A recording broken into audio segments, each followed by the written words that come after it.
నమస్కారం, నేను పవన్ శాస్త్రి మాట్లాడుతున్నాను. Welcome to Vedant Puja services. స్వామి ఇంతకుముందు వీడియోలో చెప్పారు, పూజ జరిగేటప్పుడు మన మనస్సును భగవంతుడి దగ్గర పెట్టడం ముఖ్యం, బయట విషయాలన్నీ పట్టుకొని వాటి గురించి ఆలోచిస్తూ హడావుడి పడకూడదు అన్నారు. మరి ఎలాగ భగవంతుడి మీద మనసు కేంద్రం చేయడం అని అడుగుతున్నారు. దానికి ఒక చిన్న కథ చెప్తానండి. భగవాన్ రామకృష్ణులు ఒకసారి బయలుదేరి వెళ్తూ ఉంటే ఒక అతను చేపలు పడుతూ ఉన్నారట. చిన్న గాలం పెట్టి చేప పడుతూ ఉన్నారు. అది ఆయన చూస్తూ ఉన్నారు, ఎప్పుడు చేప వస్తుందా. ఆ చేప పట్టినప్పుడు, ఆ గాలానికి పట్టినప్పుడు అది ఇలా కర్ర కిందికి వంగుతుంది. సో అప్పుడు ఇలా పైకి అనాలి. అందుకని ఆయన రెడీగా ఉన్నారు. ఈలోపు ఇంకొక అతను హడావుడిగా వచ్చేసి స్వామి వారణాసికి ఎలా వెళ్ళాలి అని అడిగారు. ఈయనేమి సమాధానం చెప్పడు, ఉలకడు పలకడు, అలాగే పట్టుకొని తీక్షణంగా చూస్తూ ఉంటాడు. ఒక్క 2 నిమిషాల తర్వాత ఆ గాలం కదిలింది.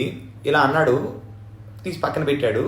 ఈయన అడిగాడు, సార్ ఇందాకేదో అన్నారు, మీరు ఏం కావాలండి ఏమిటి అంటే, అదేనండి వారణాసికి ఎలా వెళ్ళాలో కొంచెం చెప్తారా అంటే, అప్పుడు ఆయన చెప్తారట, నేను ఇందాక ఏకాగ్రంగా ఇదే పనిలో ఉన్నాను, అందుకని మీకు నేను సమాధానం చెప్పలేదు, ఇటు వెళ్ళండి వారణాసికి అని చూపిస్తాడు. వెంటనే భగవాన్ శ్రీ రామకృష్ణుల వారు అక్కడికి వచ్చి, నాయనా నీ ఏకాగ్రత చాలా బాగుంది, నువ్వు ఆ పని చేసేటప్పుడు ఎంత ఏకాగ్రంగా అదే నిశ్చలంగా ఉంటూ పని చేశావు, పక్కన వారు కదిలించినా పిలిచినా మాట్లాడకుండా వాళ్ళు నిన్ను అడిగినా ఏం చెప్పకుండా నువ్వు ఏకాగ్రంగా ఉన్నావో, అదే ఏకాగ్రత నాకు కావాలని కోరుకుంటున్నాను భగవంతుడి పట్ల అని చెప్పారట. అంటే మన ఇంట్లో పూజ జరిగేటప్పుడు కూడా మనము ఎక్స్టర్నల్గా ఎన్ని జరుగుతున్నా, బయట ఎన్ని జరుగుతున్నా వాటన్నిటినీ కాసేపు మనం పక్కకు పెట్టి వాటిని మన లోపలికి రానివ్వకుండా, మన మనసుకి తాకనివ్వకుండా మనం ఏకాగ్రంగా భగవంతుడి పూజ చేయాలి.